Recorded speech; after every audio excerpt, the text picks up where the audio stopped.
Kuna watu walikuwa wananiuliza kwa nini watu wanaogopa kutoa wapenzi nyumbani Kenya wawalete United States of America. Kitu ya kwanza, kumekuwa na complications for the last few years or for the longest time.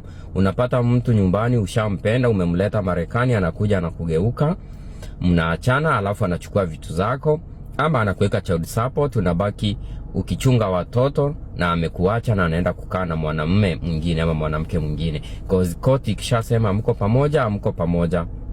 So hiyo ndio kitu usumbua watu. Ndio unaona msee kama aliacha mtu, wakati mwingine inakuwa ngumu sana kumleta, cause kama alimuacha cause walikuwa wasikizani. Najua lazima tuangalie patu walikuwa wasikizani mpaka nyumbani, akaona just for my own safety acha tu nikuje peke yangu.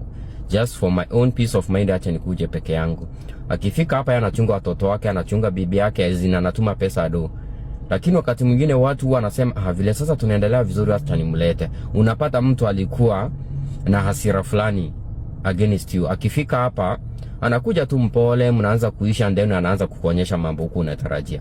At the end of the day, especially for the ladies vile wanachungwa hapa, ukimfanyia kitu hivyo ite polisi, unaanza kuwekewa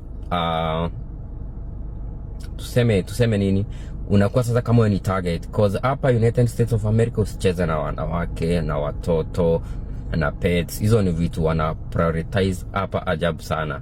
So hiyo una ignore ama una avoid kuleta mkwaruzano na bibi yako ama any lady, cause just in case ukileta mkwaruzano hapa nao sikufichi, mtasumbuliwa na polisi. Wakikushika wanaweza kushika wakakupea warning, mara mwisho unaweza end up kwa deported. So watu uliza, kama mimi nilipenda mtu nimemleta hapa, mbona ifike mahali ananifanya nikuwe deported? Cause tulikuwa pengine na kutoelewana. Na pia wanaume pia na kupiga ama kugonga mtu, it's never allowed. Hata mtoto wako ukimchapa hivyo tu kuripoti shule, unakuja unashikwa, unaenda. Wakati mwingine watu ushikwa na wanafungiwa cause ulipiga mtoto tu, akienda report ulimpiga, inakuwa ni issue. So let's try to be safe. Kama umekuja hapa na mko na issues, jaribuni kusort issues zenu, cause otherwise hakuna mahali kuwa kuna perfection. Lazima kuna ile kukosana hapa na hapa, lakini isifanye ikafika mahali moja amerudishwa nyumbani. Hiyo ndio maana watu sana wanaogopa kuleta wapenzi. Asanteni.